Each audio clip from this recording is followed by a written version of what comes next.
Buenos días a todos, a todas. Vamos a hablar el día de hoy sobre una nueva ley que presenta la Agencia de Transformación Digital. Se llama Ley Nacional de Simplificación y Digitalización. La va a exponer José Antonio Peña Merino, Pepe Merino, el titular de la agencia. Está con nosotros también Luis Rosendo Gutiérrez, que es subsecretario de Comercio Exterior, y cerramos la conferencia con Mujeres en la Historia, con Noemí. Entonces vamos a darle la palabra a Pepe y luego tomamos sus preguntas. Adelante. Muchas gracias, Presidenta, con su permiso. Bueno, es una presentación breve, pero que detalla lo que será la Ley Nacional de Simplificación y Digitalización. Ya habíamos adelantado un poquito la vez que presentamos de manera muy general el plan de la agencia, y esto se enmarca además dentro de lo que se presentó del Plan México como parte de un proyecto integral que hemos trabajado, por supuesto, con la Secretaría de Economía y también con la Secretaría de Hacienda y con Altagracia Gómez. Siguiente, por favor. De manera muy simple, lo primero que tiene que ocurrir para que se apruebe la ley nacional es reformar los artículos 25 y 73 constitucionales con el objetivo de facultar al Congreso a expedir una ley nacional. Una vez que esta reforma constitucional proceda en el Congreso y por supuesto en los congresos locales, se presenta la iniciativa que abroga la Ley General de Mejora Regulatoria y expide la nueva Ley Nacional de Digitalización, de Simplificación y Digitalización. Siguiente, por favor. Entonces, de manera muy rápida, solo para darles contexto, porque es importante, ¿no? Luego es importante explicar por qué el tema de simplificación es tan central y también el de digitalización. A nivel federal hay más de 7,000 trámites.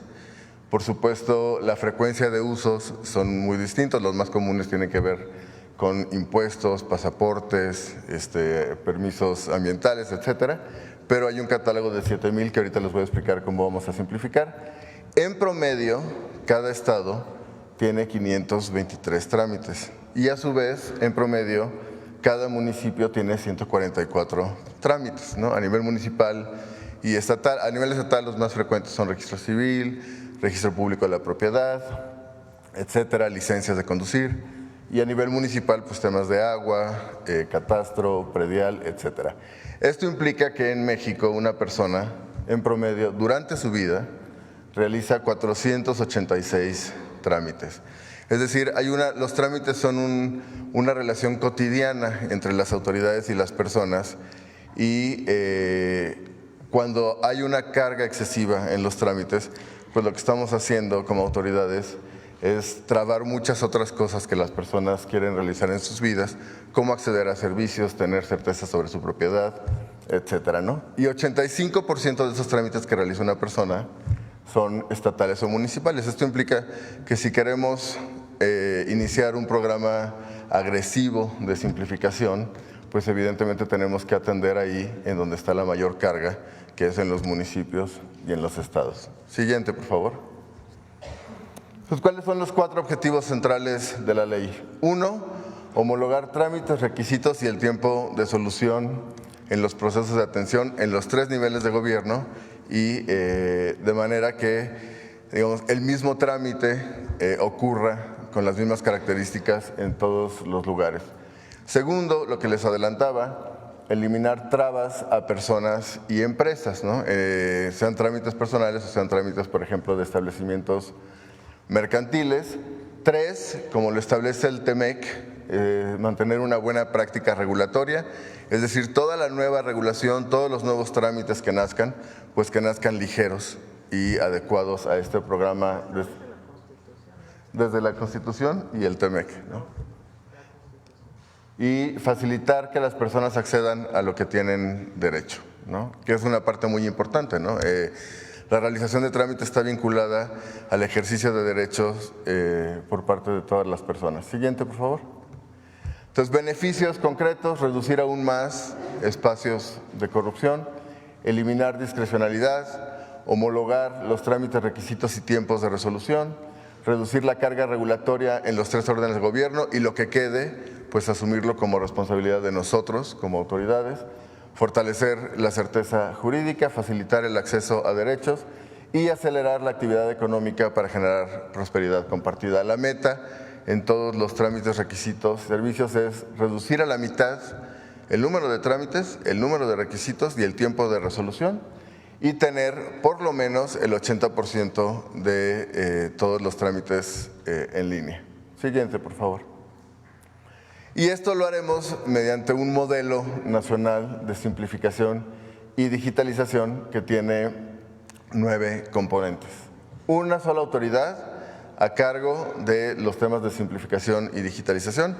En el caso de federal es la Agencia de Transformación Digital y Telecomunicaciones. Segundo, seguir principios de simplificación que ahorita detallaré.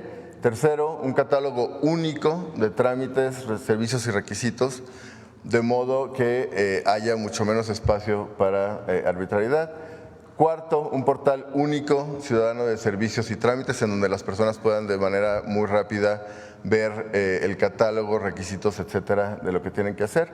Quinto, un sistema nacional de atención ciudadana para que ante cualquier duda, por ejemplo en la Ciudad de México ese rol lo cubre Locatel, una persona pueda llamar y tener detalles sobre algún trámite. Sexto, capacidades tecnológicas propias. Recuerden, el modelo que nosotros queremos impulsar es un modelo en donde los gobiernos generan soluciones tecnológicas de manera autónoma y soberana. Sexto, análisis de impacto regulatorio eficiente. Octavo, expediente digital, como lo había explicado ya en algún momento la presidenta. Es un espacio en línea en donde las personas tienen sus documentos y una vez que realizan trámites en línea simplemente pueden jalar los documentos de esta carpeta electrónica. Y noveno, que está en el centro de todo este proyecto, llave MX, como un mecanismo de identidad digital que está asociado por supuesto al expediente, tanto para personas físicas como para personas morales. Siguiente, por favor. Y bueno, los 10 principios de simplificación que son importantes y que guían el trabajo que haremos tanto a nivel federal como junto con estados y municipios.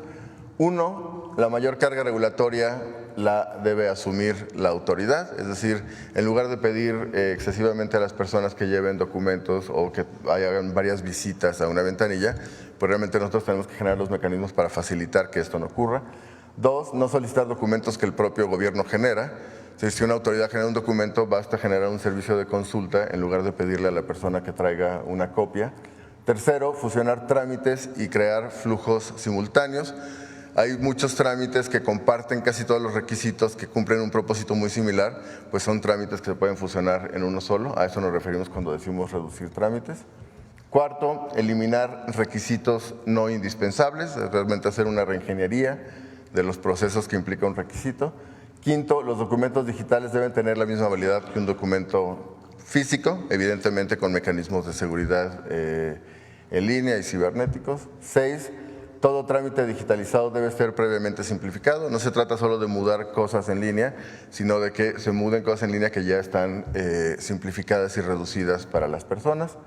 7, homologar vigencias, esto es importantísimo, en trámites que dependan uno de otro. No puede ocurrir que en lo que estás resolviendo el segundo ya se te venció el primero, sino que si hay una secuencia de trámites, pues tienen que estar homologadas las vigencias. Octavo, renovar vigencias cuando proceda, no reiniciar el trámite. Si es un trámite en el que no ha cambiado nada y así lo evalúa la autoridad, simplemente hacer una renovación de vigencia en lugar de hacer a las personas o a las empresas que vuelvan a realizar todo el trámite.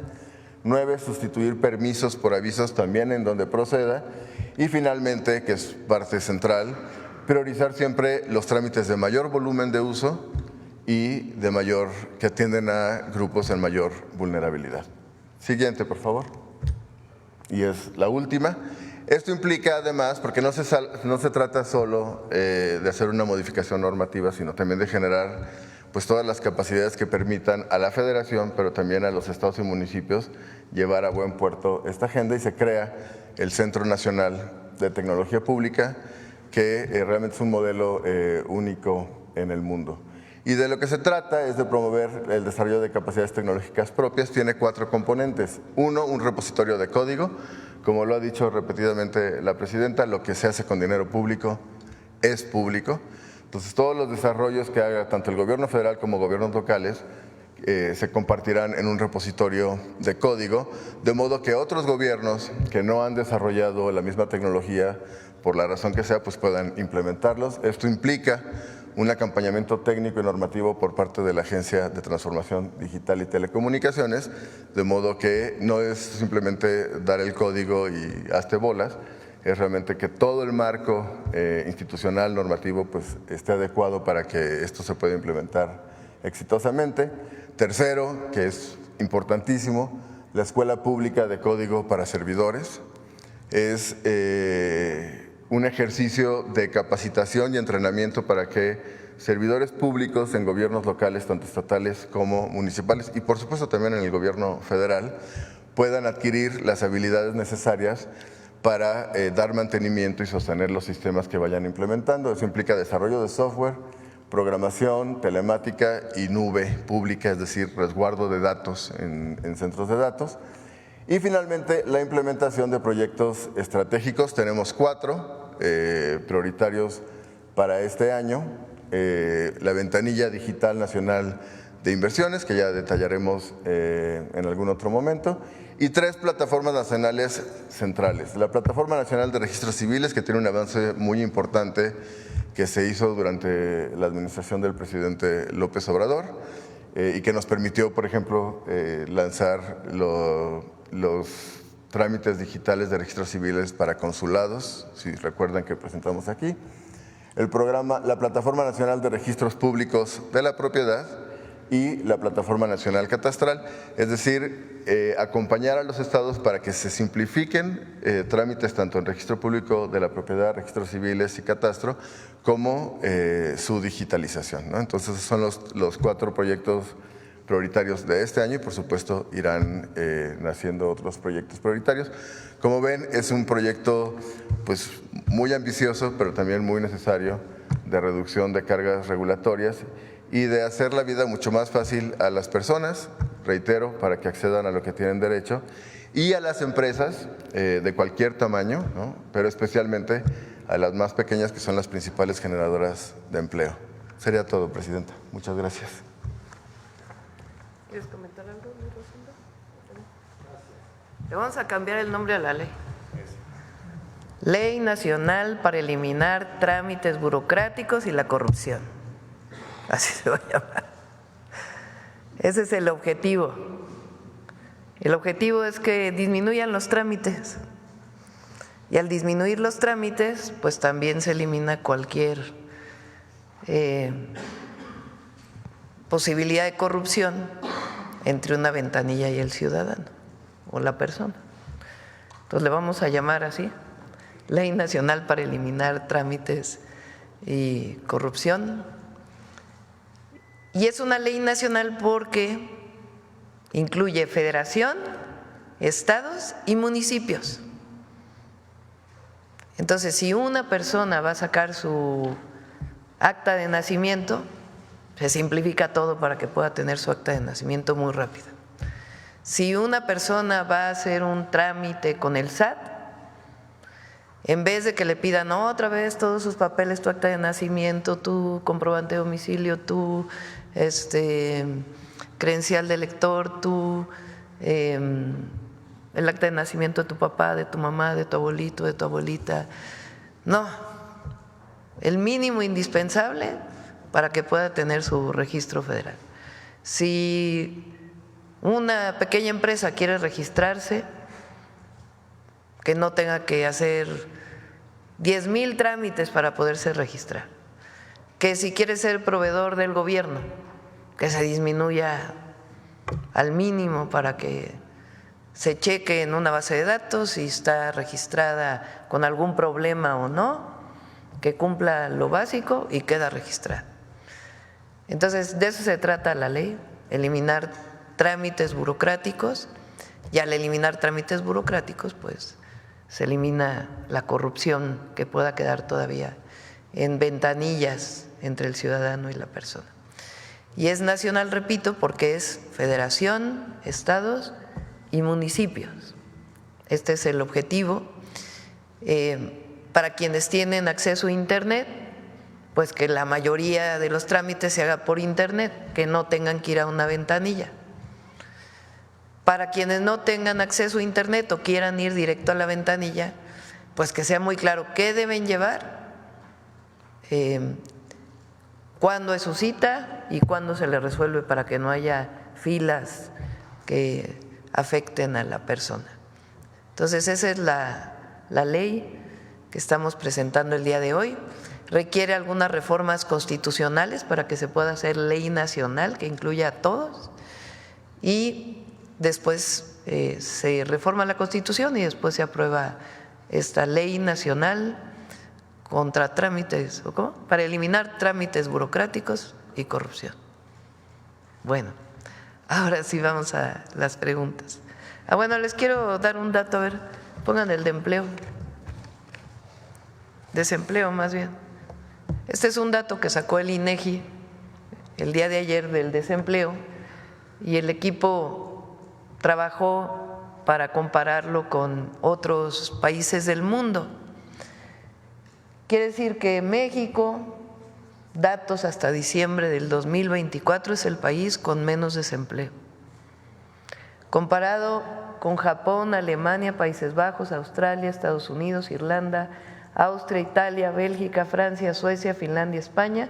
En algunos casos donde hay 2 estrellitas es porque el dato es de noviembre, todavía no hay el de diciembre, pero esto es un dato no del gobierno, sino del INEGI, que salió el día de ayer. Es un dato muy bueno por ahí, por los que están diciendo que la economía en México está muy mal. Todo lo contrario, es muy fuerte la economía mexicana, y este es uno de los datos pues más importantes para establecer cómo va caminando una economía en un país. Bueno, ahora sí vamos a las preguntas. Por acá.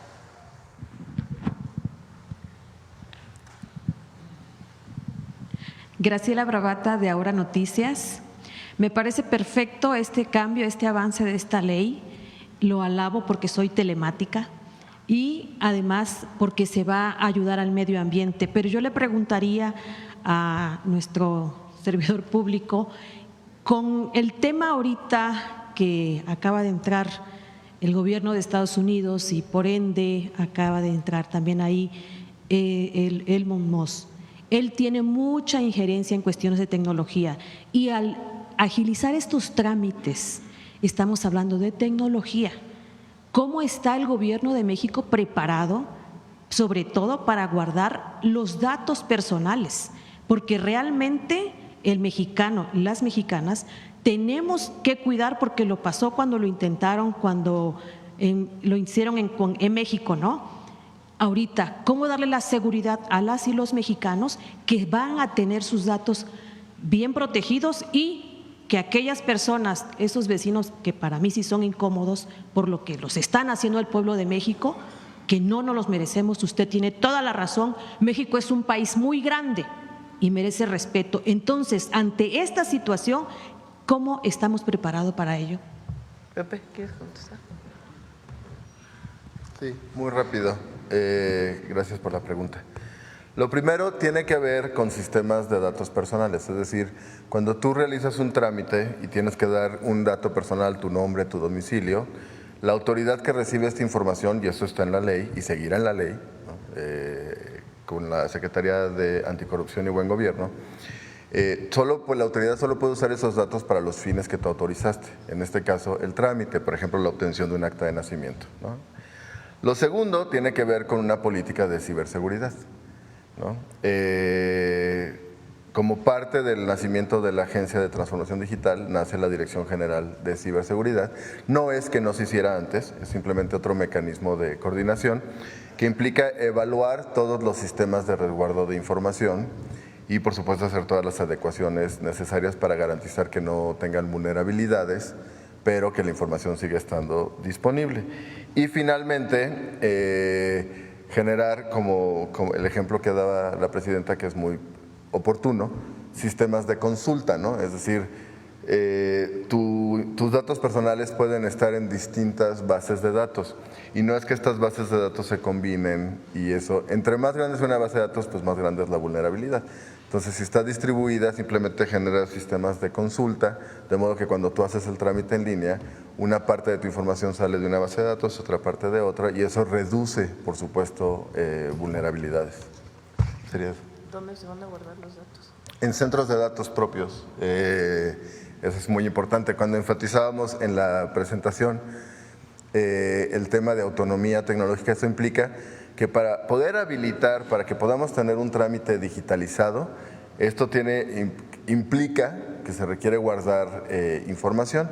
Nosotros le apostamos a un modelo de autoabastecimiento, de soberanía.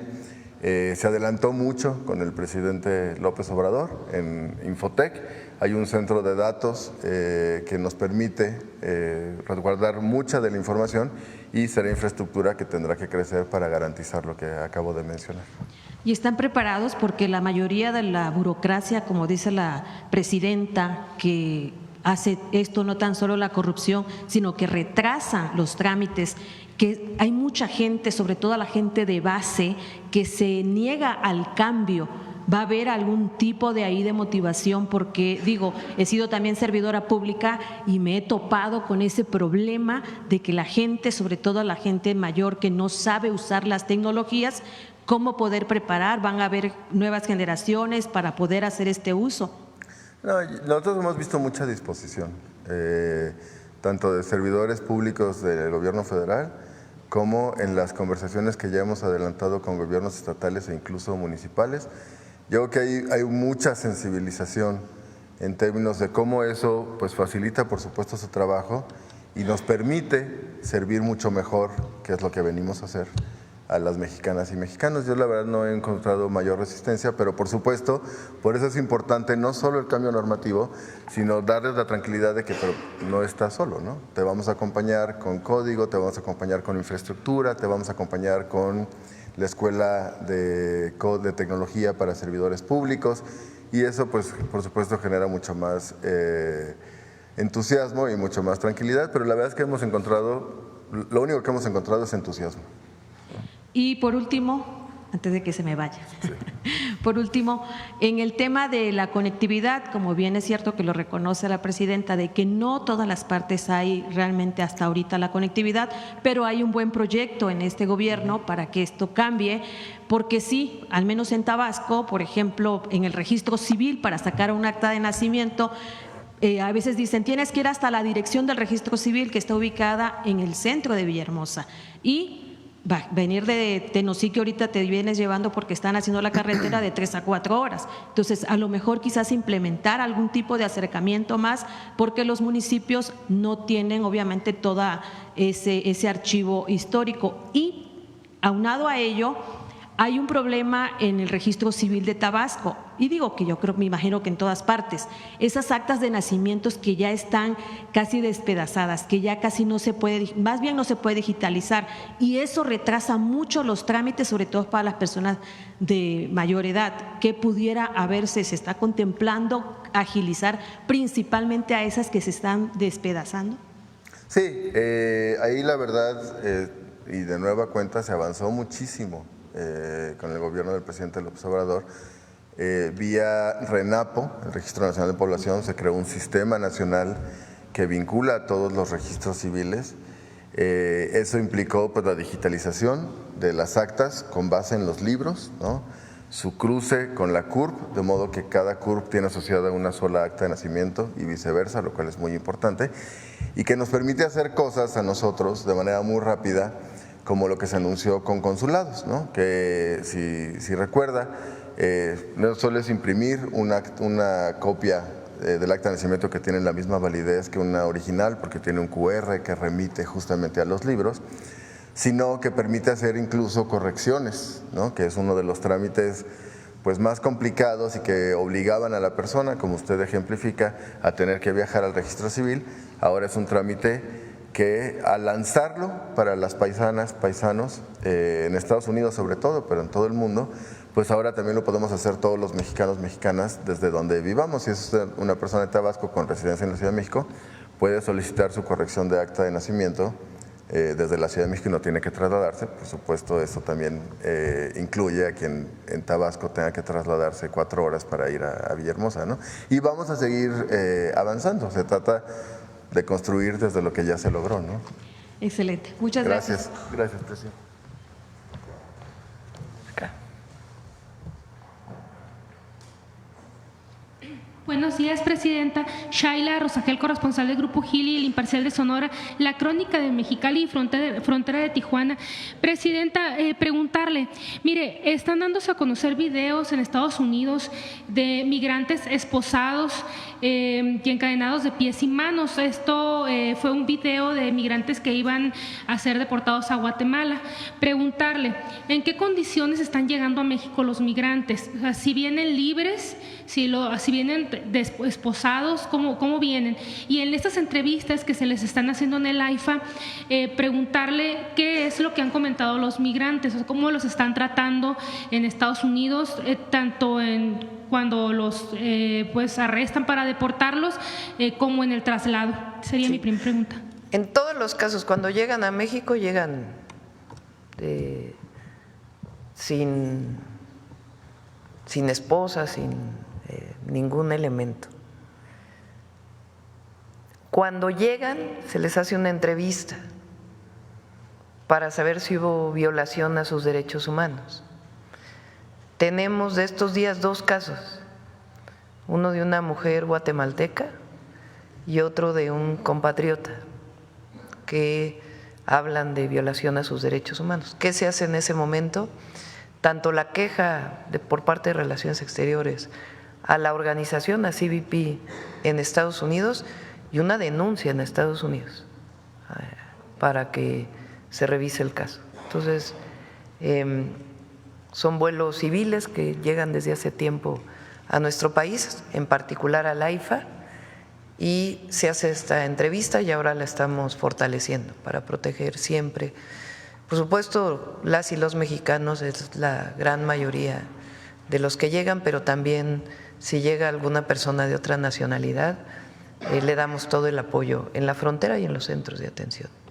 ¿Puede comentarnos qué es lo que denunciaron estos dos casos? Sí, preferiría que en todo caso Relaciones Exteriores lo presente, por el propio juicio que se está presentando y demás, pero sí hay 2 casos que hasta ahora, de la semana reciente, y hay otros previo al presidente Trump que también se han denunciado, incluso hay juicios que se han ganado en Estados Unidos. Gracias, presidenta. Por otro lado, presidenta, el secretario de la SADER dijo que el 27 de enero se podrían reanudar las exportaciones de ganado hacia Estados Unidos. Él comentaba en entrevista que podía ser, que lo más probable es que era Sonora el primero en reanudar estas exportaciones. Sin embargo, aún no se ha dado, o sea, aún no se ha abierto la frontera. Preguntarle por qué Estados Unidos no ha autorizado aún las importaciones desde México de ganado y, bueno, si tiene conocimiento de cuándo o si hay alguna fecha para esta reapertura. Sí, le pedimos al secretario de SADER si quieren que les mande una nota y además que venga la mañanera, a ver si mañana, para que pueda explicar con todo detalle. Muchas gracias, presidenta. Ya por último, en el caso particular del condado de San Diego y en general en el sur de California, hay agrupaciones que ofrecen pues apoyo a los migrantes y bueno, que ellos han externado su preocupación por las redadas ahí de migrantes. Entonces, preguntarle de qué forma se está trabajando el gobierno con esas organizaciones sin fines de lucro que están muy cercanas con los consulados. Migrantes. Los cónsules tienen la instrucción de trabajar con organizaciones civiles y por supuesto con nuestros paisanos y paisanas para darles apoyo legal, apoyo jurídico, orientación de qué es lo que deben hacer y también acompañarlos en todo el proceso. Muchas gracias, presidente. Gracias. A ver, por acá.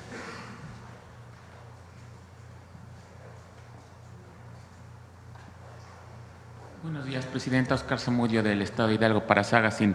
Del tema de la Ley Nacional para eliminar los trámites y la burocracia, ¿a partir de cuándo estaríamos entonces teniendo ya disponible el portal único de esos trámites? Y si la Agencia Nacional de Tecnología entonces va a capacitar a los estados, ¿y en qué? Si es que ya va a existir este nuevo portal. Actualmente el portal GovMX es un portal que ya incluye los trámites federales. De lo que se trata es, conforme vayamos actualizando y simplificando los trámites, pues se vaya actualizando el portal y hacer un rediseño para que sea un portal mucho más fácil de acceder por parte de todas las personas y que este modelo se replique, por supuesto, en todo el país. Eso es lo primero, y esto se alimenta justamente de lo que mencionabas ahí, que era el catálogo único de trámites y requisitos, ¿no? Y la segunda parte… Si la agencia de capacitación entonces… Sí. Justamente la Escuela de Código para Servidores Públicos tiene ese propósito, ¿no? Tú imagínate un municipio relativamente pequeño, pues que a lo mejor no puede generar un área de tecnología propia por muchas razones, ¿no? Puede ser desde el presupuesto o lo que sea. Entonces, nosotros lo que, digamos, vamos a hacer es, si por ejemplo le donamos un código para que pueda digitalizar un trámite de agua, por ejemplo, pues no le vamos a pedir que tenga un área de tecnología, ¿no? Entonces podemos capacitar a alguno de los servidoras públicas que ya trabajen en el municipio para garantizar, pues, que se le pueda dar mantenimiento a este sistema, que sea un sistema que se vuelva obsoleto, sabiendo que siempre, por supuesto, podrán pedir acompañamiento y asistencia, ¿no? Y son 4 áreas centrales con las que vamos a iniciar, de hecho, en 2-3 semanas ya. Nube, es decir, resguardo de información en centros de datos, desarrollo de software, telemática, y se me está olvidando el cuarto, pero ahorita me acuerdo, ¿no? Entonces, que son las habilidades específicamente más oportunas para los primeros sistemas que se van a generar, ¿no? Creo que eso va a servir muy bien para el tema de los municipios, sobre todo, aunque muchas de las veces los municipios no tienen ni siquiera el hardware disponible para poder implementar esa tecnología. Sí, es parte de justamente lo que mencionaba la presidenta, ¿no? Nosotros queremos generar un centro de datos, ya existe, ¿no? Crecerlo, eficientarlo, de modo que también podamos acompañar a gobiernos locales para resguardar información, ¿no? Gracias, Pepe. Gracias. Sí, la idea no es que un municipio tenga que tener un servidor, sino que con una computadora que pueda conectarse a internet, con eso pueda simplificar los trámites del municipio y conectarse a la red nacional. Entonces facilitas a cualquier municipio, cualquier estado, el desarrollo de la tecnología para disminuir los trámites, y va a estar la agencia apoyando a todos. De acuerdo, Presidenta. Recientemente también algunos medios destacaron la carta firmada por 30 de los 32 estados, de los 32 congresos estatales, expresándole principalmente su respaldo con las políticas de su gobierno, incluyendo la defensa de la soberanía nacional y los derechos para los migrantes, además de su firme postura en temas de política exterior. Una iniciativa que fue encabezada por el presidente de la Junta de Gobierno, Andrés Velázquez, del Congreso de Hidalgo. Usted comentaba ayer, Presidenta, en este mismo recinto, que faltan por presentar algunas reformas de ley, principalmente en temas de energía, la del INAI, la CNH, esta, por ejemplo, que estamos viendo hoy. En este contexto, Presidenta, ¿consideraría usted convocar un encuentro nacional con los congresos de los estados, así como lo había hecho con los presidentes y presidentas municipales, con el fin de afianzar estas nuevas reformas de ley? Sí, se podría hacer, pero quiero aprovechar tu intervención. Sí. No sé si vieron las notas que han salido en el Universal del INAI. Ayer salió una que usted mencionó. Sí. Para quienes siguen defendiendo al INAI. Según la nota, trabajadores del INAI, no sabemos hasta dónde llegaba la corrupción, le decían a la Federación Mexicana de Fútbol: te bajo tus multas a cambio de boletos para el Mundial. Eso quiere decir que recién, ¿eh? No fue hace mucho. Digo, nomás para los que sigan defendiendo al INAI. O sea, ya no solamente eran los centros nocturnos, los viajes, sino la corrupción vinculada con la disminución de una multa. Que vamos a hacer la investigación, ¿eh? No es solamente una nota, se va a hacer la investigación. Entonces, nepotismo. O sea, era un instituto, afortunadamente, era un instituto que supuestamente estaba dedicado a la transparencia, que lo han defendido a capa y espada la oposición, y que pues esta última ya se suma a todas las anteriores de corrupción. Para poder reformar esta nueva ley, Presidenta, ya se va a presentar. La presenta, no sé si mañana o el lunes, la presentamos en la mañanera, pero ya están las leyes. Asume la responsabilidad la Secretaría Anticorrupción y de Buen Gobierno, y se garantiza tanto la protección de datos personales como la transparencia en todos los niveles, no solamente en el gobierno federal, sino en todos los niveles. Entonces, ¿tendrían que intervenir los congresos locales también para aprobar esta ley? No, eso sería cada congreso local tendría que aprobar su propia ley, pero el cambio constitucional pues ya establece que ellos tienen que asumir responsabilidades, entonces tienen que hacer estos cambios. La otra que también quiero decirles, ahora el Reforma nos quiso, normalmente rebasa por la derecha, pero quiso rebasar por la izquierda, diciendo que nosotros estábamos con la que se presentó ayer, abriendo a la iniciativa privada el sector energético. No, al revés, lo que estamos haciendo primero es normar lo que ya existía de inversión privada. Y la otra, particularmente en Pemex, fíjese, se eliminan las famosas rondas aquellas, o sea, aquellos concursos que dividían el país por bloques y que Pemex tenía que concursar supuestamente al mismo nivel, no supuestamente, concursaba al mismo nivel que una empresa transnacional para explotar el petróleo en México. Esas se eliminan con la nueva ley. Y ahora lo que hay es que tiene la prevalencia Pemex, es decir, si Pemex dice yo voy a… que eso no existía antes, gracias a que ahora no es considerado monopolio, tiene la posibilidad de explotar. Y la idea es que Pemex explote todo esto y que tenga la posibilidad de asociarse con privados, que ya existía en la ley. Entonces, como si nosotros no estuviéramos recuperando a las empresas públicas, sino las estuviéramos vendiendo. Entonces, hay nomás para el detector de mentiras de la próxima semana, que es importante.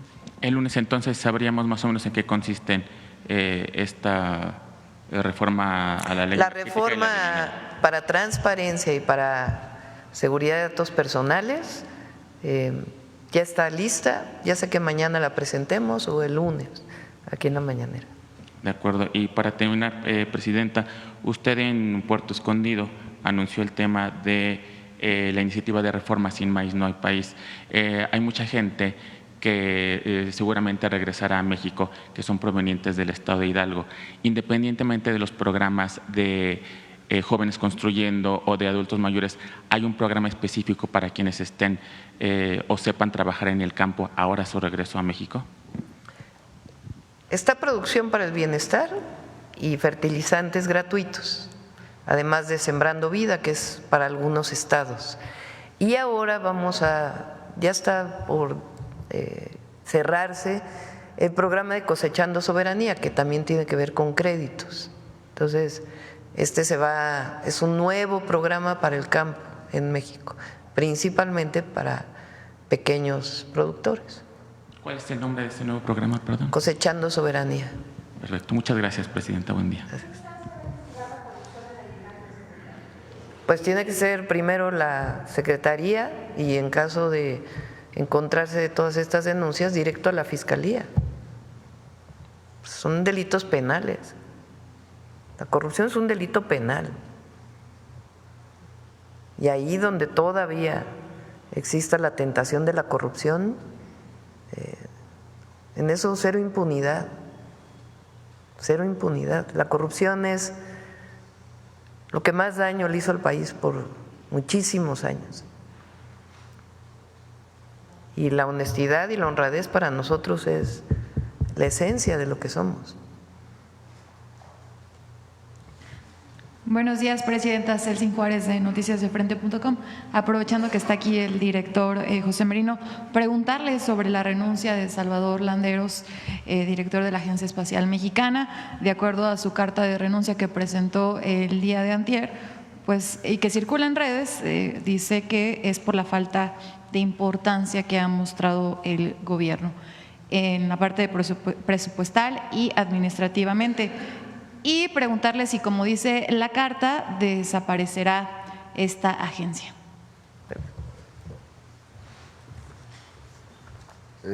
Bueno, lo primero es pues reconocer la trayectoria del doctor Landeros, ¿no? Es uno de los mayores especialistas en telecomunicaciones y específicamente en temas satelitales, ¿no? Desde los 80 él estuvo a cargo del Morelos 1 y el Morelos 2. Hoy ustedes recordarán está el Morelos 3 y el Bicentenario. Y yo tuve la oportunidad de platicar con él y justamente pues de reconocer su trayectoria y de por supuesto que en el nuevo esquema que estamos proponiendo, que es poder combinar MECSAT, ¿no?, que es la parte operativa de los satélites, con las atribuciones de la Agencia Espacial, que tienen que ver, la Agencia Espacial tiene la atribución de formular la política espacial, ¿no? Y la operación satelital está en MECSAT. Entonces nosotros no solo no queremos debilitar esa agenda, sino que al contrario, ¿no? Al unirlas se fortalece y se pueden impulsar proyectos como el que anunció la presidenta en varias ocasiones, de un satélite hacia el 2028 o el 2029, ¿no? Entonces, nosotros esperamos contar, por supuesto, no solo con el expertise del doctor Landeros, sino abrir y fortalecer los vínculos con la academia, con instituciones de educación superior, de modo que en esta política del programa espacial mexicano, que nace de la combinación de estas dos cosas que mencionaba, pues haya un crecimiento en términos de componentes mexicanos, diseño mexicano, transferencia de tecnología, etcétera. Y yo mantengo una conversación permanente con el doctor Landeros y todo mi respeto y reconocimiento. ¿Va a desaparecer esta agencia? Se va a combinar, ¿no? La Agencia Espacial. Crea una nueva. Sí, con MECSAT y se crea el Programa Espacial Mexicano. Okay. Sí, muchas gracias. Sí, no desaparece, se fortalece. Lo que pasa es que cambia de nombre. Okay.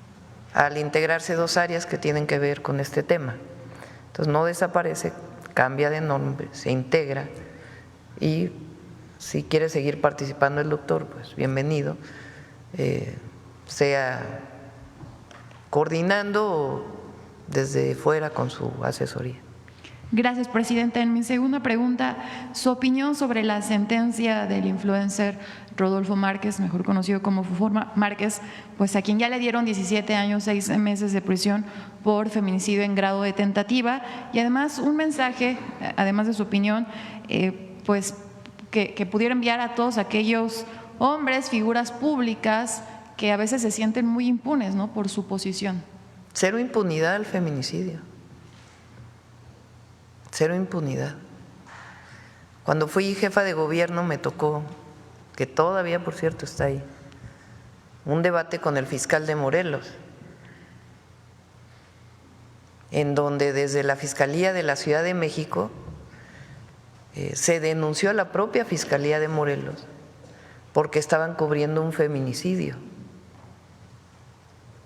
Porque cuando hay una mujer o se encuentra el cuerpo de una mujer que fallece por una muerte violenta, acostumbraban las fiscalías decir, pues es que es suicidio. Hay muchos casos así. Y no se hacía la investigación. que es el caso que nosotros denunciamos desde la ciudad.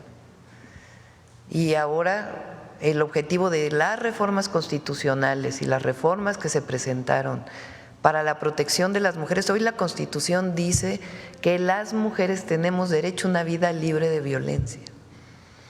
Y eso tiene que ir hacia las fiscalías, hacia el Poder Judicial y hacia la asesoría y apoyo de centros de atención de mujeres en los distintos gobiernos y también hacia una visión de igualdad, de equidad. Cualquier muerte por violencia es terrible, pero el feminicidio se cataloga como la muerte violenta por el solo hecho de ser mujer. Entonces, cero impunidad al feminicidio. Gracias, doctora. Ya en mi última pregunta, esta semana se presentó también el caso de un linchamiento de un joven en Tequit, Yucatán, luego de que presuntamente agrediera a una mujer de la tercera edad. De hecho, también ya la ONU fijó su postura al respecto, llama a las autoridades mexicanas pues a prestar atención. Un mensaje, ¿qué opina de este caso? No es el único, ya se han presentado varios y sería todo, presidenta. Lo analiza la Fiscalía de Yucatán y lo tiene muy claro el gobernador, Joaquín Díaz Mena, y pues siempre hay que actuar para evitar pues que sea que actúe la justicia, vamos a ponerlo así, y esa hay una responsabilidad ahí. Por acá.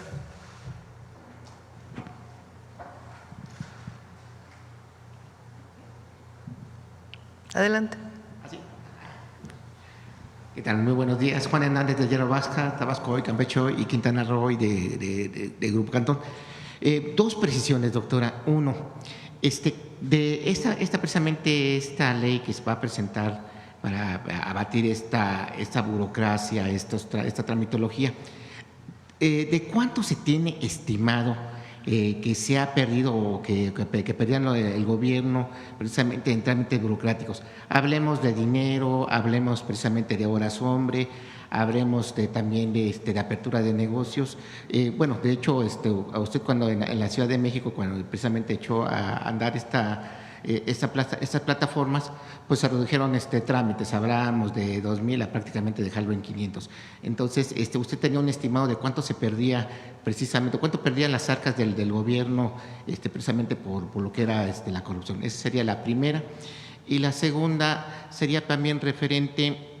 Bueno, primero la primera y ahorita vamos con la segunda. Adelante. Con su permiso, presidenta.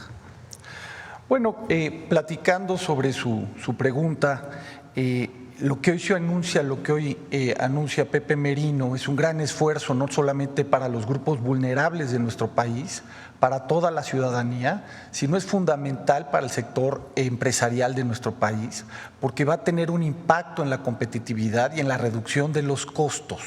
Por supuesto en el tema de la corrupción, pero es muy importante tener claro que esto va a impactar en un 30-35% en los costos administrativos de las empresas y eso nos va a permitir ser mucho más competitivos como país, pero también insertados en nuestra región para ser más competitivos con otras regiones. Muchas gracias. Ahorita aprovechando. Cuando hablamos de 30 y 35, más o menos, ¿podría ponernos un ejemplo para darnos pues depende más de cada empresa. Cuando hablamos de grandes empresas que tienen cargas administrativas muy relevantes, pues imagínate el nivel de millones que se van a ahorrar. Pero hay un tema bien importante en esto. A lo mejor tú dices, un pequeño negocio se va a ahorrar muy poco, pero le vamos a facilitar la entrada a los servicios digitales y a la entrada ya de la formalización. Es por ahí, abaratando la entrada al sector formal de la economía, que vamos a incentivar más la creación de empresas, microempresas fundamentalmente. Muy bien. Con permiso. Como segundo tema, bueno, eran precisiones, pero son importantes. Lo segundo, del INAI, bueno, usted tocaba el tema precisamente de lo que eran las extorsiones por los boletos de fútbol, pero también aquí también había otro dato que eran de que precisamente la presidenta la presidenta del INAI había reconocido que sí había una red de nepotismo. Estamos hablando de alrededor de más de 300 personas ahí ligadas a funcionarios. Entonces, sí, abundar un poquito más, ¿cuándo empezarán estas investigaciones? O ya se están haciendo, y bueno, ¿sobre quiénes se tendría que ir?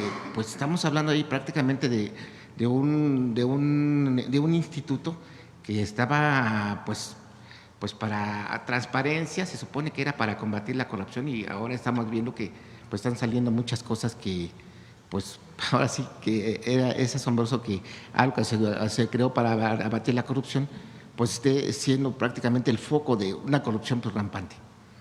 La Secretaría de Corrupción y Buen Gobierno tiene que iniciar su auditoría, investigación, y una vez que tenga la información, pues presentar en todo caso las denuncias penales. Y sobre la COFESE, ¿qué pasó? ¿Cómo va también ahí en ese? La COFESE también se extinguió junto con el IFETEL.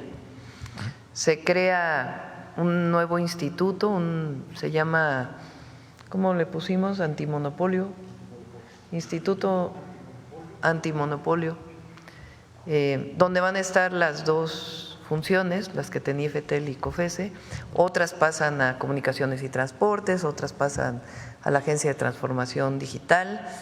Es una institución pequeña, no necesita tanta burocracia, y va a cumplir las funciones, y va a ser técnica, con independencia técnica, que permita que las decisiones sean técnicas y no a partir de decisiones o políticas o basadas en la corrupción.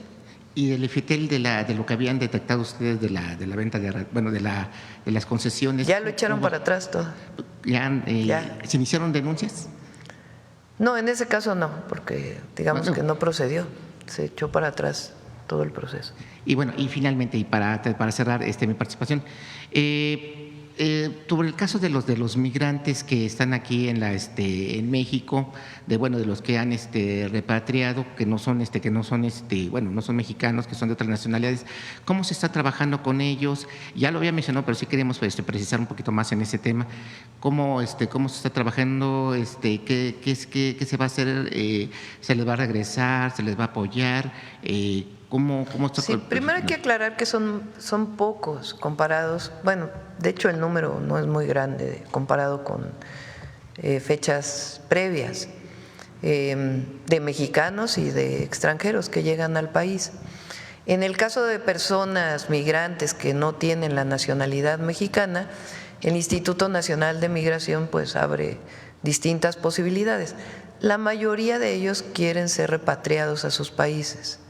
Entonces, en ese caso, les facilitamos el transporte para que puedan llegar principalmente a Centroamérica. A ver si, por ejemplo, ayer, a ver si Rosa Isela nos pasa el dato. Sí. A ver si les da el dato de ayer y de los que desde el 20 de enero llegaron. Llegaban también antes, eso es importante. No es que por primera vez estén llegando personas de otra nacionalidad, sino esto es algo que ya ocurría en nuestro país. Sí, a ver. Buenos días, Presidenta. Carlos Domínguez, de Nación 14. Presidenta, estos últimos días la derecha mexicana ha dirigido sus ataques al no encontrar por dónde atacar a la 4T contra varias mujeres del movimiento. Una de ellas es la dirigente de Morena, Luisa María Alcalde, quien está pasando por una etapa muy bella por lo que pasan las mujeres en esta vida. Pues se dio a conocer que es madre a través de diferentes medios de comunicación. No voy a repetir aquí los ataques porque son muy vulgares, como la derecha se ha dirigido en contra de ella. Preguntarle, Presidenta, su reflexión sobre estos ataques contra Luisa María Alcalde, a quien aprovecho aquí también para refrendarle pues mi solidaridad en contra de estos ataques. Son además la mayoría lo que le llaman bots, troles, ¿no? ¿Cómo le llaman? Bots y trolls. Bots y trolls, así. Sí. Es decir, son muchas cuentas falsas que de lo que nosotros hemos detectado son las mismas cuentas que en su momento llegaron a apoyar a la candidata de oposición o de narcopresidente o de narcocandidata, todas estas falsedades, calumnias, que además en el caso de una mujer cuando es algo tan vulgar, tan bajo, tan misógino, tan machista, pues todavía es más deleznable. Yo lo que diría es, no, si no son gente, son robots. Entonces, no tienen nada la oposición. Ayer veía lo del PAN, ¿no? Con la defensa del Infonavit. No han ni leído la ley. Los fondos de los trabajadores están resguardados y van a seguir siendo vigilados por la Asociación Bancaria y de Valores. Entonces, ¿a qué se refieren? O sea, ni siquiera leen la ley y ya se van a la crítica. Y luego, aparte, pues todavía están los otros que son peores o en una actitud todavía más deleznable, que son aquellos que están pidiendo intervención extranjera en México, que son exactamente igual a los conservadores del siglo XIX. La virtud aquí es que el pueblo está muy consciente y eso pues queda en el olvido realmente. Entonces, sí, nuestras primero felicitaciones públicas a Luisa María, ya lo hice de manera privada y que no se preocupe de eso porque es una gran mujer, una gran dirigente, una mujer de primerísima, tiene Morena, que es un partido, el partido más cercano al pueblo de México, o del pueblo de México hasta podría decir, más cercano al pueblo de México, una extraordinaria dirigente. Gracias, presidenta. En otro tema, este fin de semana en Oaxaca vimos durante una transmisión en vivo, un evento, pues esta forma en la que esta María Elena Ríos irrumpió en uno de sus eventos, presidenta. Preguntarle qué pudo o si pudo platicar con ella, qué mensaje se le da al pueblo de México ahora que vemos que un caso de éxito a través de la Fiscalía del Estado de México contra Fofo Márquez, un agresor de una mujer, cuando María Elena Ríos tiene años luchando por justicia. Pero está detenido su agresor. Yo sí. Siempre nuestra solidaridad con las víctimas, siempre. Eso no tiene, siempre será nuestra solidaridad. Y también los jueces hacen su trabajo y las fiscalías. La persona su agresor, digamos, está detenido. Entonces, eso es importante. Y segundo, la secretaria Citlali está en comunicación permanente con ella. ¿No está sola, María Elena? No, está en comunicación permanente. Fue lo que yo le dije, porque no se, digamos que se manifieste públicamente cuando vamos a cualquier lado, quien sea. Aquí hay libertad de expresión, pero sí es importante que la gente sepa que ella tiene una comunicación permanente con la secretaria Citlali. Ella manifestaba que se rendía, presidenta. ¿Qué opina usted al respecto? Pues no voy a comentar sobre ello. Su agresor está detenido y Citlali está en comunicación permanente con él. Pues cuando una persona no sé si en este momento esté hospitalizado o no, pero de lo que conozco del caso, pues cuando una persona, por más que sea un agresor, tiene una enfermedad o lo que sea, pues tiene que ser trasladado a un hospital, se llama derechos humanos. Entonces, y es una obligación de las instituciones penitenciarias hacerlo. Entonces, pero está detenido. Presidenta, para concluir, la noche de anoche nos enteramos de este accidente fatal en un aeropuerto norteamericano, en Washington. Autoridades norteamericanas han manifestado que no hay víctimas, es probable que no haya sobrevivientes de este fatal accidente. ¿Algunas palabras a las víctimas, a las familiares? Muy lamentable, muy lamentable. Y pues siempre nuestra solidaridad a las familias que pierden a un ser querido y a las personas que fallecen en un accidente como estos, ¿no? Y ya pues tendrán que hacer las investigaciones conducentes y aclarar exactamente qué fue lo que pasó. Gracias. Allá. Buenos días, Presidenta. José Manuel Fuentes, de Capital 21. Preguntarle, enfatizar un poco en qué va a ayudar esta nueva ley para los migrantes, para nuestros connacionales, para agilizar trámites, Presidenta. ¿En el exterior? ¿En los consulados? Exterior. Sí. Explícalo. Gracias. Bueno, esta es una ley que evidentemente toca a los 3 niveles de gobierno y a todas las autoridades del gobierno federal. En el caso de nuestras paisanas, paisanos en el exterior, la mayoría en Estados Unidos, es un catálogo de 52 trámites en total, los que se van a simplificar y digitalizar. Empezamos en diciembre con trámites del registro civil, porque son los de mayor demanda, ¿no? Desde copia certificada, corrección de libros, etcétera, ¿no? Este mes estamos concluyendo todo lo que tiene que ver con pasaportes, ¿no? Renovar tu pasaporte si estás en el exterior, o sacar el pasaporte de tu hijo o tu hija por primera vez, etcétera. Y así nos vamos a ir yendo en un calendario que compartimos aquí, pero si quieres te lo comparto. Entonces, digamos, al momento de simplificar y digitalizar en territorio nacional todos los trámites, pues evidentemente una parte prioritaria e importantísima es que los connacionales que viven en el exterior pues puedan también acceder a estos de manera remota, y uno de los temas que anunciamos también en su momento es el sistema de citas, ¿no? Que también se simplificó, porque ya está, y se digitalizó, de modo que puedan subir sus documentos en una ventanilla digital que tienen los consulados. El consulado revisa los documentos, los valida y entonces asigna la cita, de modo que ahorra 1 o hasta 2 viajes, que en algunos estados de la Unión Americana pues tiene, evidentemente ahorra muchísimo tiempo de traslado, ¿no? Muchas gracias.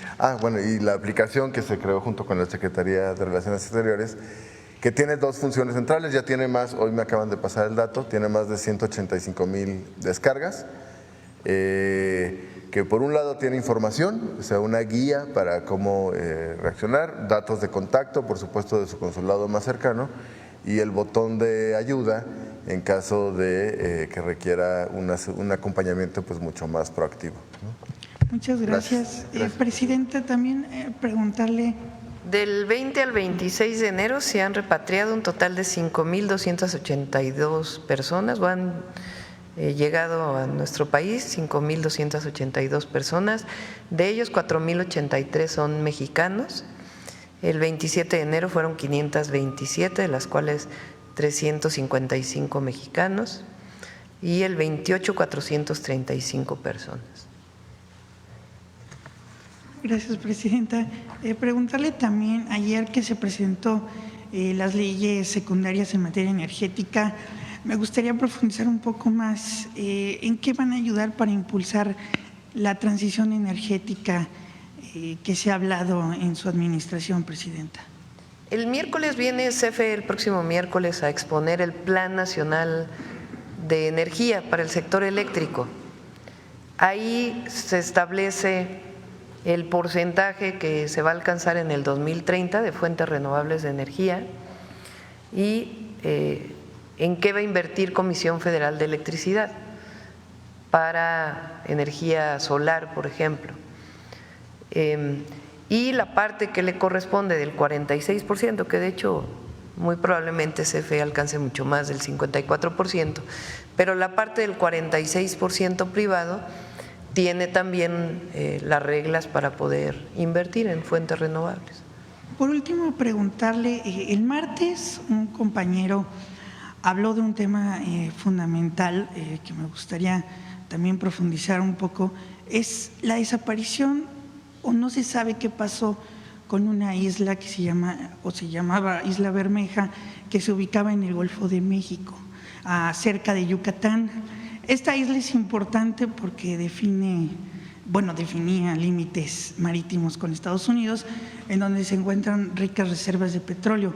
Aproximadamente 25,000 barriles sería lo que equivale a esta isla.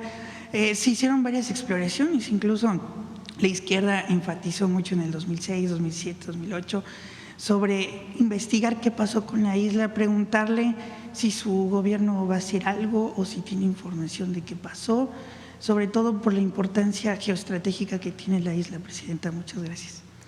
Vamos a traer al almirante secretario, que es el experto en estos temas, para que explique. Ayer me estuvo explicando la normatividad internacional con relación a los límites territoriales en los océanos y particularmente en el Golfo de México.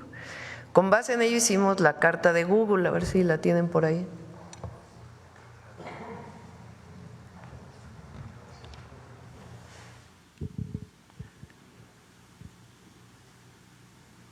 La firma el secretario de Relaciones Exteriores, dice: me permito la presente carta con el fin de hacer de su conocimiento ciertos aspectos relativos a la información publicada el 27 de enero pasado en diversas cuentas oficiales de Google, en la cual se comunicaba que en la plataforma Google Maps se modificaría la denominación del Golfo de México por Golfo de América.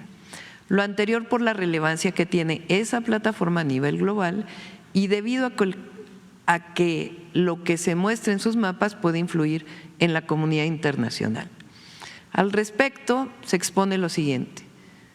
Yo creo que esta, no sé si esta es la última. No, la última, la que mandó hoy Luisa. ¿Sí es esta? Bueno, la denominación de la zona geográfica conocida como Golfo de México tiene un origen histórico ampliamente documentado. La vamos a subir a la red para que se conozca. La denominación Golfo de México no obedece a una imposición de una fuente gubernamental única, como erróneamente sugiere Google, sino que es una denominación aceptada y registrada históricamente, lo cual, además de constituir una costumbre internacional, se encuentra registrado legalmente en los índices de la Organización Hidrográfica Internacional, de la que tanto México como Estados Unidos somos parte. Además, esta denominación es respaldada por 12 tratados bilaterales. Vamos hacia abajo, vienen algunos de los más importantes. En fecha 20 de enero, el presidente de Estados Unidos firmó una orden ejecutiva que tiene efectos exclusivamente dentro de su país, estableciendo un cambio de denominación para una fracción, esto es muy importante, una fracción del Golfo de México, concretamente en lo que respecta a la plataforma continental de los Estados Unidos. Y viene lo que sale publicado en este decreto. Vamos para abajo.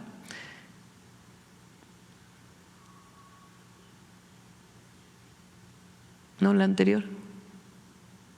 Cabe mencionar que el régimen internacional de las zonas marinas se encuentra establecido en la Convención de las Naciones Unidas sobre el Derecho del Mar, adoptada en la ciudad de Montego Bay, Jamaica, el día 10 de diciembre de 1982, misma que entró en vigor a nivel internacional el 16 de noviembre de 1994, etcétera, la que sigue. En este sentido, esto es lo importante, dicha convención establece que existen zonas marinas que se encuentran bajo la soberanía plena de los estados, solamente una parte de la zona marina, las cuales son las aguas interiores y mar territorial, el cual se extiende hasta un máximo de 12 millas náuticas a partir de las líneas de costa. Es decir, en el caso de México, ¿en qué parte somos completamente soberanos? En aquella que establece 12 millas náuticas a partir de las líneas de costa. Y esto es igual para todos los países del mundo. Si un país quiere cambiar la denominación de algo en el mar, solamente sería para las 22 millas náuticas. No puede ser para el resto, en este caso, del Golfo de México. Entonces, esto es lo que le explicamos con todo detalle.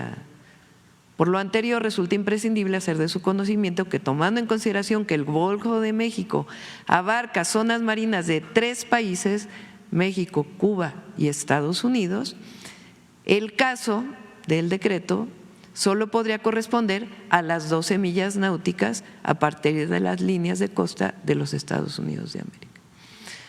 Y bueno, al final le pedimos que en el buscador, cuando se ponga América Mexicana, pues aparezca el mapa que presentamos en alguna ocasión.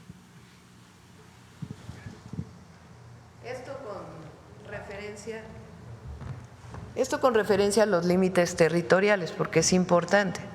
El Golfo de México es compartido por distintos niveles, una parte donde hay completa soberanía, otras que son zonas económicas. Por eso digo que vamos a traer al almirante secretario para que lo explique claramente, pero está perfectamente determinado qué parte le corresponde a cada uno. Y en el caso de explotación petrolera o explotación de algún otro recurso natural, pues solamente puede hacerse en la parte territorial o económica que le corresponde a cada estado. Eso está definido por las normas internacionales. Acá, para que no digan. Adelante, Reina. Gracias, presidenta. Reinaide Ramírez, reportera independiente. Bueno, la última vez ya no tuve tiempo de terminar mi participación, así que hoy le quiero comentar, justo a propósito de que usted ayer comentaba que al movimiento, cuando empieza, le fue muy difícil entrar a algunos estados. Bueno, a mí me tocaba reportear Sonora y Sonora fue uno de los estados difíciles para que penetrara pues el movimiento Morena. Pero ahora ganamos los 2 senadores.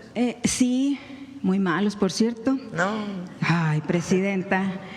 Pero bueno, el caso que justo por eso se designa a Durazo en Sonora para que él pues levante y ayude.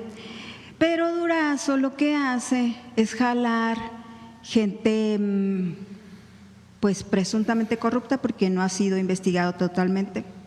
Y entre esas personas… ¿Cómo fue la última que dijiste? Que cuando Durazo empieza a organizar… No, la última, que no ha sido investigada, ¿no? Sí, no ha sido investigada. Y en el caso particular, hay varios, ¿no? Pero en el caso particular de Sergio Gutiérrez Luna, que tiene una investigación pendiente en Sonora porque le dieron el recurso para ejecutar el nuevo sistema de justicia penal y no lo hizo. Hasta la fecha no se sabe dónde quedó ese dinero. Ahí está la investigación congelada en anticorrupción. Pero bueno, si hubiera quedado congelada, como se han quedado congeladas muchas, como se siguen congelando muchas, no habría problema. Pero resulta que este hombre escaló tanto que ahora está en la Cámara de Diputados y es un alfil muy importante de Morena. Él mismo puso, y su familia, su esposa y bueno, ya Sonora pues tienen un montón de gente, el nepotismo, que usted dice que ya lo va a combatir ahora con una ley, en una parte, ¿no? Que yo… Pues ojalá pase. Las ojalá otras pase. Están legisladas, por cierto. Sí, para el gobierno federal está perfectamente legislado el… Pero en el caso y el estatal también está legislado. Bueno, el caso es que él puso a Patricia Briceño, lo del INAI, que bueno también, presidenta, porque en el INAI, por ejemplo, en el local, Sergio Gutiérrez Luna puso a su comadre Patricia Briceño, que ahora Patricia Briceño está en el comité de selección de personas que van a figurar en las boletas como como jueces, magistrados y ministros. O sea, si vienen en un sistema de impunidad y de corrupción, o sea, ¿cómo van a elegir pues a buenos candidatos para figurar en las boletas? ¿Pero por qué hay impunidad y corrupción en esta mujer? Bueno, primero porque no se le ha investigado. Y no, es el amiguismo, bueno, es que son dos cosas. Primero, la corrupción, pues porque no se ha investigado, y la impunidad, que es algo que me acuerdo que el presidente AMLO decía, pues yo quiero pasar a la historia como el presidente que combatió la impunidad y la corrupción, pero fue en los campos de mi compadre, porque en la local no, o sea, no se hizo nada para Pues que se acabar con investigue, eso. si hay alguna cosa que se investigue. Tú misma Es que no hay dices dudas, que- está la… Bueno, no hay dudas para ti, Es pero voluntad política, presidenta. No para mí, para los sonorenses, porque eso es es obra que mira, conocida. cuando uno, pienso yo, ¿no?, acusa a alguien, pues tiene que tener pruebas. Sí, pues sí, están en juicio. ¿Por qué no hay voluntad política para decir que se investigue? Que se investigue este señor. Usted, qué bueno que acaba de decir que va a investigar a estos malos funcionarios del INAI que andaban cobrando, que presuntamente andaban cobrando, no se sabe todavía, pues hasta que se investigue, andaban pidiendo moches, que no lo dudo porque en muchas dependencias es así. Pero bueno, ya que se investigue, ¿por qué no se persigue de oficio la corrupción?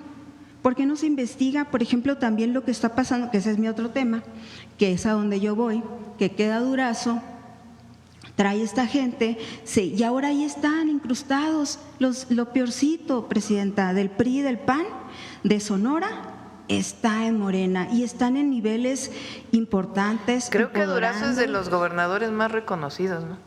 Por su pueblo. Pues por ustedes, porque No, por Sonora por su no, pueblo. presidenta. Es un hombre extraordinario, es un gran servidor público. Si él no fuera reconocido, Morena no fuera reconocida en Sonora, pues no hubieran tenido el resultado electoral que tuvieron. Es mero interés. En el 2024. Sabrá Dios cómo se logró eso, pero… El pueblo es el pueblo decide. No, presidenta, porque se llevaron a esta persona, a Zugich, se llevaron también a Célida, que ahora también ya la tienen ahí cobijada, y todas estas personas vienen del gobierno de Padres.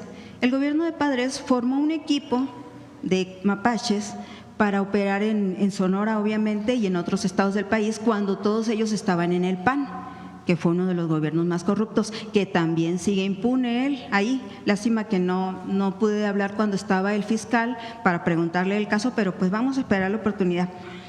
Pero bueno, el punto es que ahorita Durazo también tiene un hijo, como el presidente López Obrador, que está involucrado ahora en asuntos turbios, o sea, por lo menos tráfico de influencias, cosas raras ahí que no están investigadas, con la traída al Estado de una empresa china, que ya el Durazo ya hizo una conferencia de prensa para aclarar. Nadie tomó la nota en Sonora, obviamente, pero cuando el gobernador salió a decir no es cierto, pues ya todos los medios lo retomaron, porque tiene totalmente silenciados bueno, no totalmente, 97%, 98%, 99% silenciados los medios en Sonora, con recurso público. Entonces nadie se supo hasta que él salió y dijo, eso que está diciendo, él se basa en el reportaje de Latinos, pero en Sonora, con toda la historial que tiene, por lo de Florán Cassés y todo eso, con todo ese historial, en Sonora se sabe, presidenta, se sabe del hijo del gobernador, que yo he estado preguntándole en qué puesto tiene el gobierno, no tiene ningún puesto, pero opera muchas cosas ahí, estuvo en Morena y ahorita no sé, estaba en Morena, ahorita quién sabe dónde está, porque ya pregunté y no me dicen qué puesto tiene, pero este hijo del gobernador realiza, pues ahí anda trayendo inversiones, no sé bajo qué puesto, y trajo una inversión a Agua Prieta, con muchas irregularidades, porque también ya lo reconoció el representante de la empresa, que ahí está otra, presidenta. Si usted no ve un conflicto, Durazo no lo ve, pero si usted Vamos a hacer lo siguiente, si te parece. No, déjeme terminar con mencionar a Fernando, por favor. Gracias. Fernando Rojo de la Vega, que fue su delegado de campaña de usted en Sonora, es el representante legal de la empresa, el administrador de la empresa china que llegó a Sonora. La empresa es de un amigo del hijo del gobernador Y en un evento el gobernador se vanaglorió de que su hijo y él eran amigos y que también eran amigos de Fernando Rojo de la Vega. Entonces ahora Fernando, y dice el gobernador, no hay ningún conflicto de interés en que Fernando Rojo de la Vega sea empleado de la empresa y sea administrador de la empresa en Sonora y sea ¿cómo se dice?, el secretario del bienestar del gobierno de Sonora en Sonora. Yo ya pedí el currículum, me gustaría leerlo, porque es un párrafo. ¿Sabe qué dice su CV? Que tardaron una semana en dármelo. Dice que él fue no sé qué en la campaña de Durazo, no sé qué en la campaña de no sé quién, no sé qué otra cosa en la campaña de Claudia Sheinbaum. Ese es su currículum, presidenta. Y él es el que está en la Secretaría del Bienestar en Sonora. Y bueno, entre otras cosas, ¿no? Entonces, estos dos, le voy a leer el nombre de la empresa, que también ya loco. Latinos puede decir mentiras o lo que usted quiera, los medios pueden mentir. ¿Cómo dijiste? Que los medios pueden tener sus intereses particulares. ¿Pero quién en particular? Pero desafortunadamente, presidenta, afortunadamente. ¿Cómo fue que dijiste? Ahí quiere que lo repita, si ya lo escuchó muy bien, lo dije muy fuerte en el… y no es el único, todos los medios que también están afines al gobierno, al sistema, pues hacen lo mismo, trabajan para sus intereses. Pero en este caso, este muchacho Rojo de la Vega respondió y también el gobernador Alfonso Durazo respondieron. Y en eso que respondieron, los sonorenses sabemos que pues obviamente es verdad que existe la empresa china que se llama Mylan Hardware y que está en Agua Prieta y que es de Alexander, no sé cómo se pronunciará, pero es NGAN, que es el amigo del hijo del gobernador, que son 150 hectáreas, que también, porque también lo confirmó el gobernador, pretenden hacer un recinto fiscal para que lo operen los amigos del hijo del gobernador. Y dice el gobernador, el recinto todavía no está, no es cierto, que ahí miente Loret, dice, pero dice que lo están tramitando con el gobierno federal, o sea, van a ayudar a la empresa a que se haga ese recinto y para que le administren ellos y que lo van a tramitar ante el gobierno federal y que no hay ningún conflicto de interés. Esto que se sabe hoy en Sonora y que se ha dicho en muchas partes, luego están a cargo del fideicomiso, presidenta, el fideicomiso del terreno que supuestamente lo donaron ejidatarios. Usted sabe, porque viene de lucha de izquierda, que los ejidatarios siempre han sido pues sobornados, maltratados, robados, despojados de sus tierras, usted lo sabe. Entonces, en este caso, ¿cómo fue este proceso de que ejidatarios les dieron el terreno en comodato y para que lo administrara en un fideicomiso, porque tampoco lo han querido responder, el hijo del gobernador… ¿Por qué no hacemos algo? Porque ya son las 9. Bueno. ¿Por qué no presentas tu denuncia? No, y ese es otro punto, que eso, presenta tu denuncia. Eso es una salida muy fácil, presidenta. No, pues es lo que debe de hacerse, porque cuando uno tiene pruebas… Claro. Pues tienes que presentar una denuncia. ¿A poco usted dijo ahorita, rápida y prontamente dijo usted, y lo vamos a investigar, a los del INAI? ¿Por qué no dice lo mismo? ¿Por qué no dice lo mismo? Porque en el INAI tenemos los datos. Pero ¿por qué no dice lo mismo? Por eso, presenta tu denuncia. Y luego le preguntaron que si quién lo va a investigar y usted dice, pues la Fiscalía. Entiendo que la PGR, ¿no? Por eso. Digo, la Fiscalía General de la República. Por eso, a ver, entonces, si hay ¿por qué un caso… usted es tan pronta para decir eso sobre lo del INAI? A ver, yo no, para empezar, ¿no? Porque yo creo que hay que tener un buen diálogo. Sí, claro. Porque respetuoso siempre, ¿no? Entre todas y entre todos. Eso entonces, vienes a denunciar un asunto de corrupción aquí a la Mañanera del Pueblo. ¿Qué te digo yo? Un presunto caso de corrupción aquí en la Mañanera del Pueblo, que ya aclaró el gobernador de Sonora. Dio su versión. Dio su versión, aclaró desde su perspectiva este caso que vienes a plantear aquí en la mañana. Entonces, lo que digo es, presenta los datos en la Secretaría Anticorrupción y de Buen Gobierno, se los puedes dejar aquí a Atención Ciudadana y que se revise. Entonces, que se revise el caso. Pero sí es importante, pues, que haya las pruebas, porque también a veces, como tú bien dices, se denuncia sin pruebas. Así es. Entonces, se hacen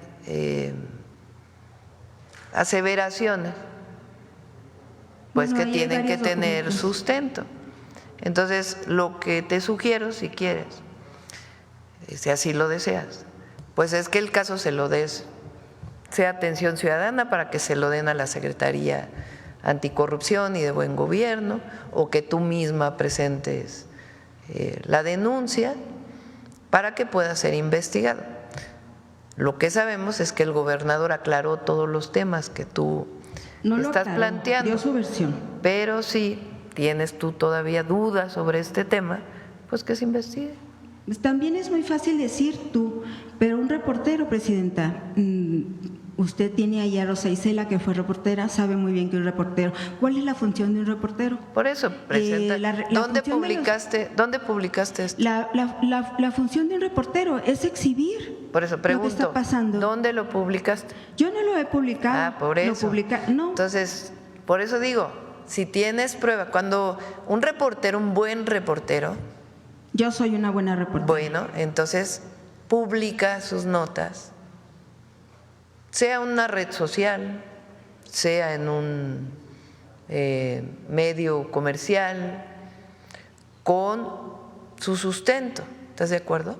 Así es. Porque los reporteros, los periodistas, también tienen una ética profesional. Así es, yo tengo ética. Entonces, de acuerdo. Entonces, como tienes ética y eres una muy buena reportera, valdría la pena que lo publicaras, sí, o que nos dieras esta información que tú tienes, bueno, para que sea investigada, para que no se quede solamente en una participación en la Mañanera del Pueblo, porque hasta ahora lo que mencionas, pues no tenemos las pruebas que sustentan un reportaje. Hay un medio que publicó esta información, hay otros medios que lo han retomado.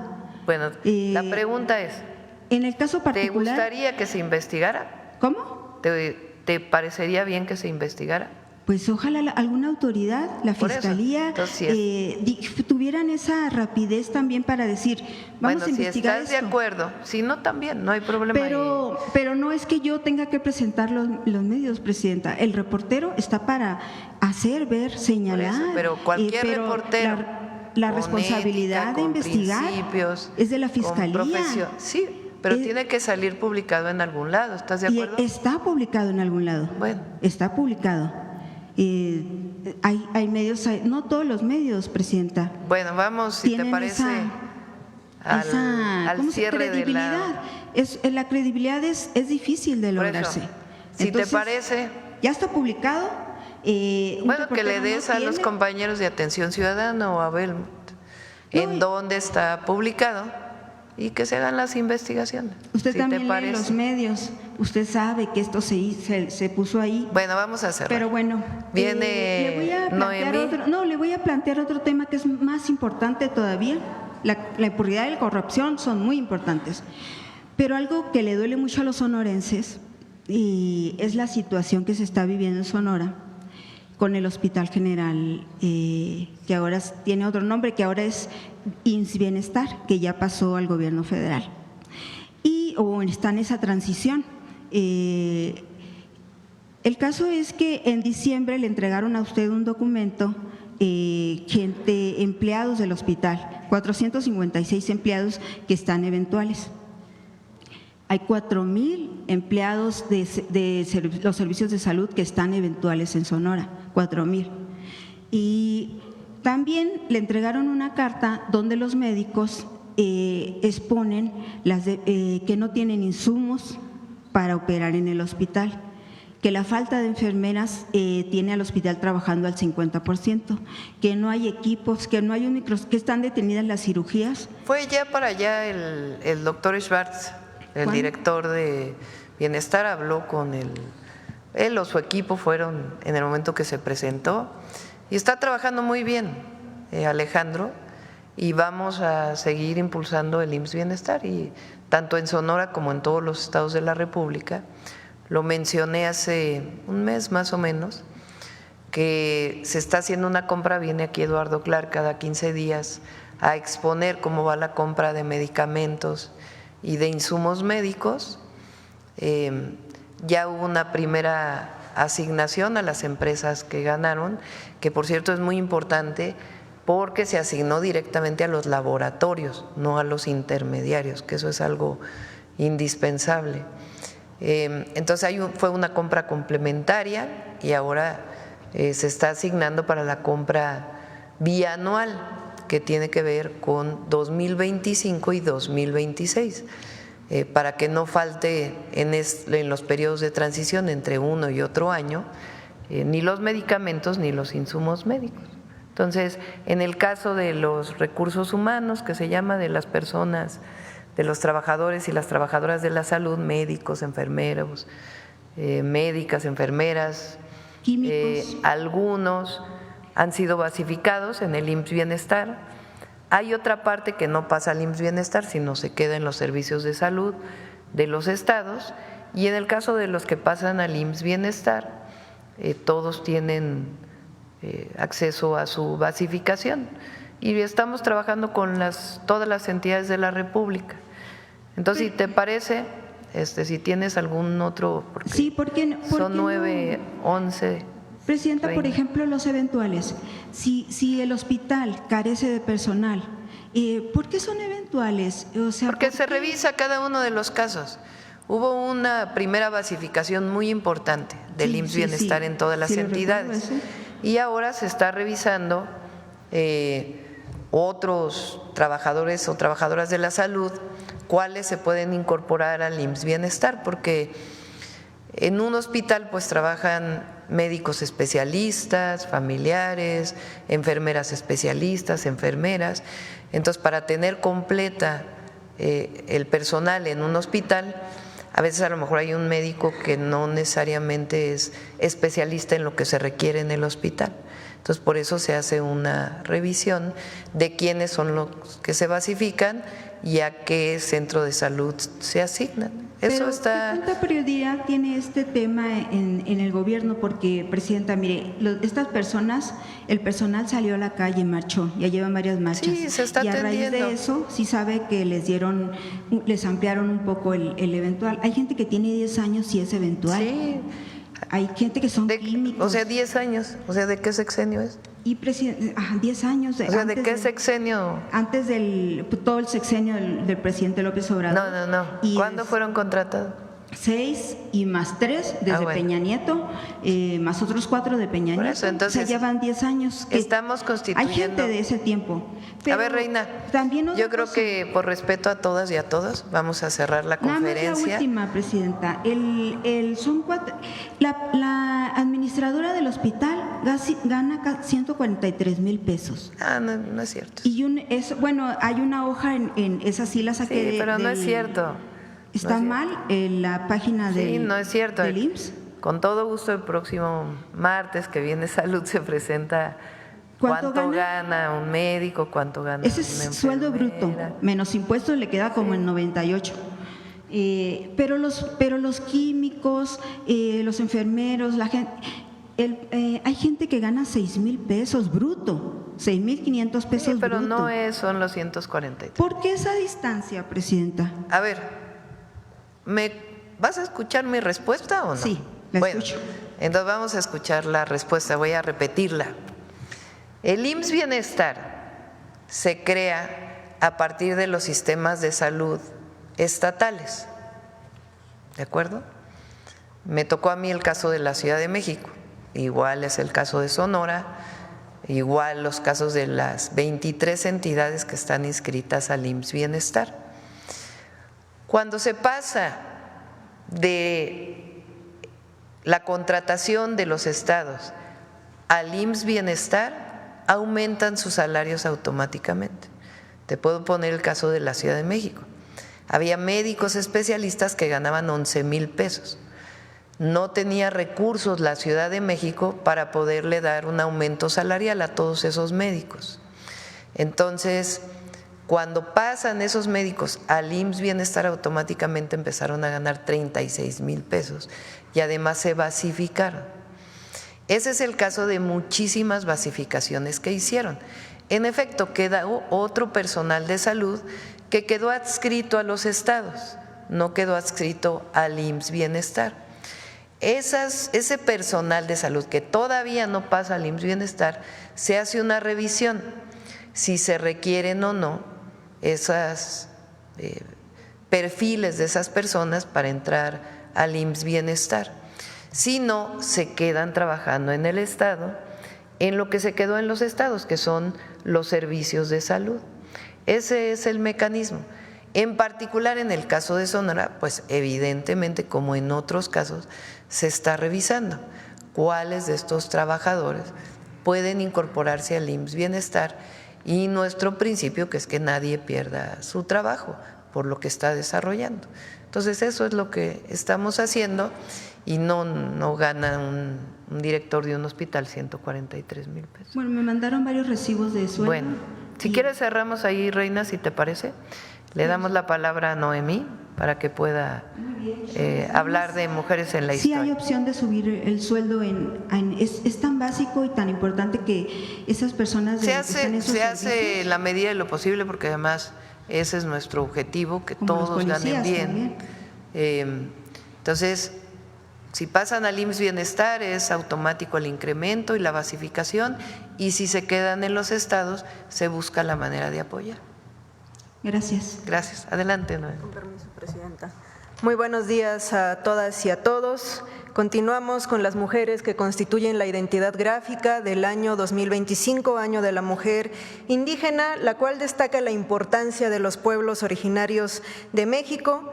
En esta ocasión, y ya finalmente para concluir con estas 4 mujeres, exploraremos la vida de Xutlaltzin, séptima gobernante de los toltecas, quien junto con Mitr gobernó la ciudad de Tolán, Xicotitlán, hoy Tula, en el estado de Hidalgo, convirtiéndola en uno de los centros políticos, económicos y culturales más importantes de la región.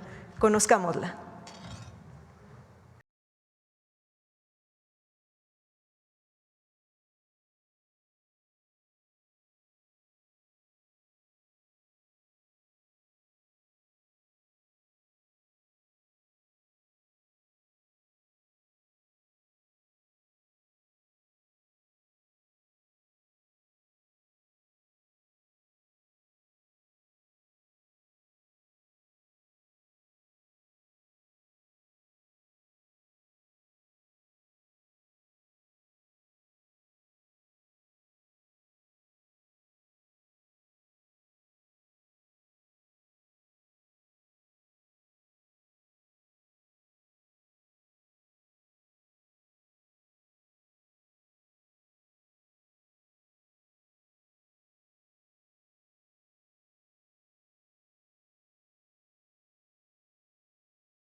Algo muy importante de esta sección, como lo había comentado en otra oportunidad, es que las mujeres de nuestro pasado, nuestro presente, estamos vinculadas, y en esta oportunidad de comentario de cierre me gustaría retomar justo el papel tan importante que tuvo Laureana Wright. Es una periodista originaria de Taxco, Guerrero, que a finales del siglo XIX, particularmente en 1887, fundó y dirigió la revista Las Hijas de la Náhuac, que fue la primera revista escrita por mujeres para mujeres, donde se empezó a reivindicar nuestras antecesoras. Se pedía a maestras, a escritoras que se redactaran semblanzas biográficas de mujeres en nuestra historia, y bueno, también después esta revista al año siguiente, en 1888, se convierte en Las Violetas de la Náhuac. Gran parte de las semblanzas publicadas van en esta revista, les decía yo, de mujeres de la época, se van a recopilar en este importante libro que la entonces Ministerio de Instrucción Pública y Bellas Artes publicó en 1910, pocos años después de la muerte de Laureana Wright, donde va a compilar más de 100 semblanzas de mujeres. El título es Mujeres Notables Mexicanas, es de descarga gratuita, lo reeditó el Instituto Nacional de Estudios Históricos de las Revoluciones de México. Ustedes pueden consultarlo de manera gratuita, y les comento, esto es muy importante, hace más de 140 años, mujeres como Laureana Wright, periodista, escritora, impulsora del feminismo en nuestro país, que pugnaba por la emancipación de las mujeres a través de la educación, pues recopiló también estas historias, las difundió en su momento, y bueno, hoy día también traemos a cuenta a la gobernante tolteca, pero también a las mujeres que la trataron de sacar del olvido hace más de 140 años. Finalmente comentar que también la obra de Laureana Wright pues no solamente se quedó en la parte escrita, en el periodismo, sino que también creó una fundación llamada El Obrador Luz y Trabajo, que era una fundación escuela y asilo para obreras, donde se atendían a los hijos de las obreras, y bueno, también se les enseñaban otras artes y oficios. Sin duda también una vida dedicada a la agenda de las mujeres, Laureana Wright, como lo hizo en su momento Xutlaltzin. Que pasen excelente día. Es cuanto, presidente. Ha tenido tanto interés, y además, como dije cuando llegué al gobierno, llegamos todas.